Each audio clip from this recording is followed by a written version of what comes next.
for faith-based facilities and private level at level 5 and 6. C-section was Kenya shilling 17.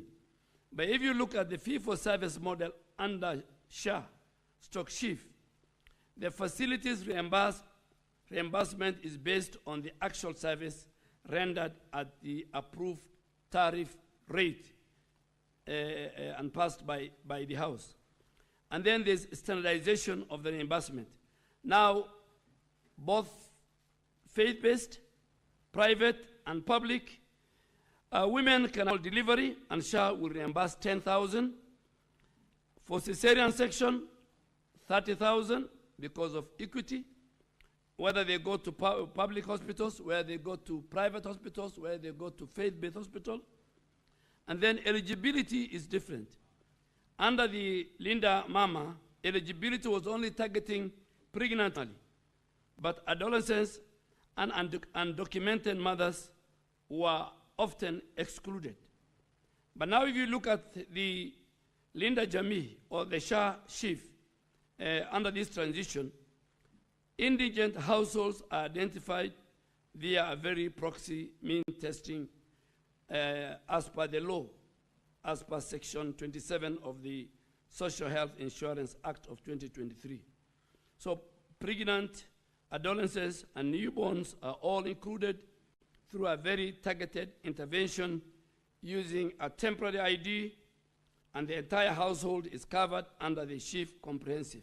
So where the teenage mother can either use her birth certificate, she can use her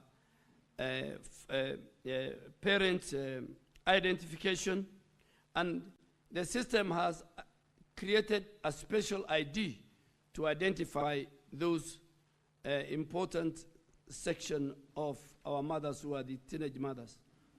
Question 3 about the safeguards.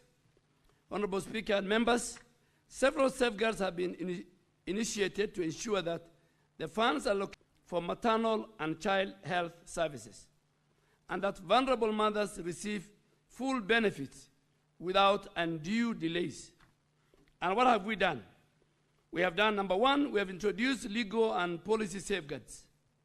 The Social Health Insurance Act of 2023, which this House has passed, mandates proxy means testing to ensure that only eligible vulnerable groups are covered, and this is anchored in the use of the funds within Section 27. 2, and more important, digitization and transparency. Reimbursement are processed through digital platforms that validate service for payment.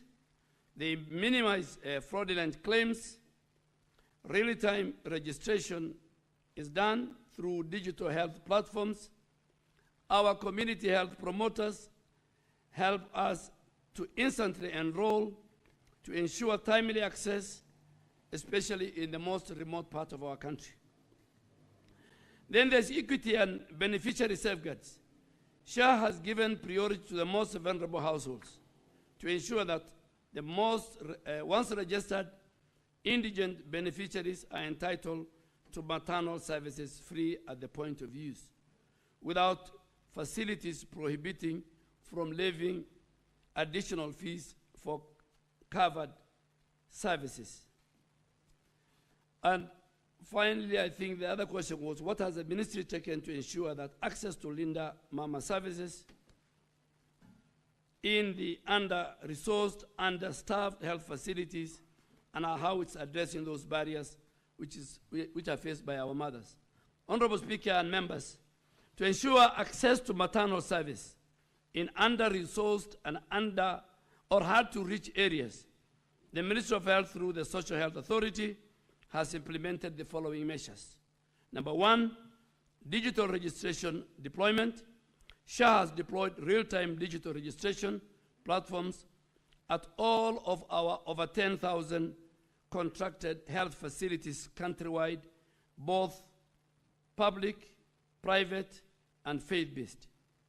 And this allows pregnant women, including those in remote areas, to be enrolled instantly and granted immediate access to services without the administrative or financial delay.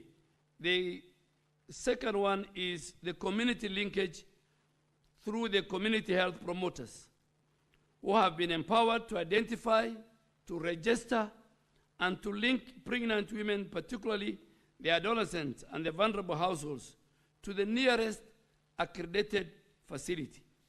This strengthens the last mile access, and it will ensure inclusion of mothers to hard-to-reach areas.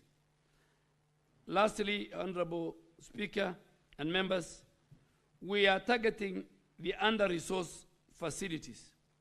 And how do we do this? The increased and the standardized fee for service tariff for maternal services is designed in order to create incentives both for the private and the faith-based facilities in rural areas to remain contracted and sustain quality maternal care. And that's why I am very specific that in some of our most remote rural parts, the faith-based health facilities are available, and that's why we don't want to discriminate. Our mothers can go to either faith-based facility, they can go to private, if the public facilities are not available in that area. And then the last one is to provide evidence of the outcome achieved through the Linda Mama program since inception. Honorable Speaker and members, investing in maternal and child health is a proven strategy for improving the outcomes data from the Kenya Demographic and Health Survey, which demonstrates progress, and it attributes in part to increased access facilitated by the preceding program. And reduced maternal mortality. The maternal mortality rate declined from 362 deaths per 100,000 live births in 2014 to 355 deaths per 100,000 live births in 2019.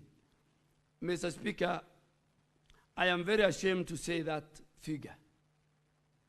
There are many, many mothers. Kenya should not be at 355 per 100,000 355 mothers die for every 100,000. Our peers, our regional neighbors are doing better. But the biggest problem I have for now is that even the data is old, is the data of 2014.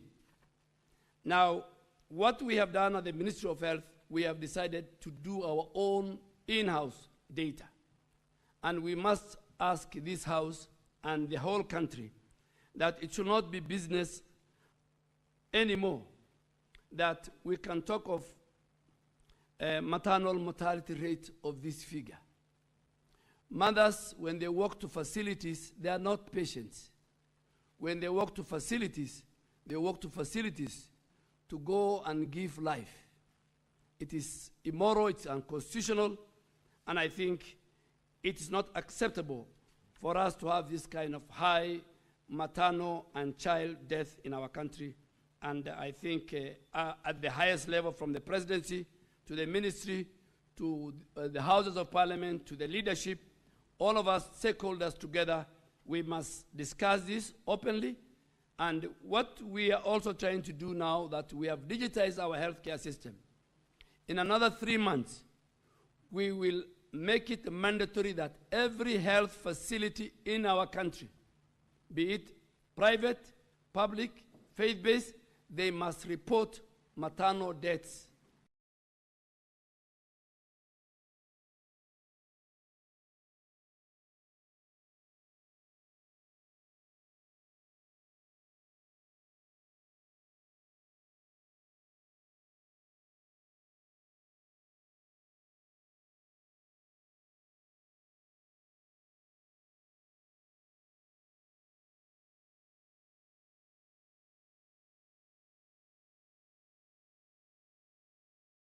Child deaths on a daily basis through a dashboard. Lower the... But I think going forward, as a ministry, we have a moral duty to do our own in-house every year, every 2 years, both every year, every 2 years, both for the infant mortality and for the maternal mortality rate. Of course, there is improved service utilization. The percentage of women attending at least 4 antenatal care visits in our country has increased from 52% in 2014 to 60% in 2019, indicating improved access. But when I walk around counties to do the SHA rollout, a number of leaders are not agreeing with this figure, and I agree with them because the data is old. The data is maybe 5 years, 6 years, 7 years. So we need to find out the correct data, and I am ready, willing, Mr. Speaker.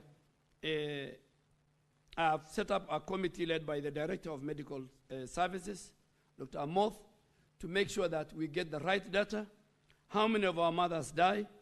We want to make it a mandatory that every health facility reports maternal and child deaths in our country. That is the questions for Honorable Senator Mutinda. Thank you. Senator Mutinda, do you have any supplementary questions? Mr. Speaker.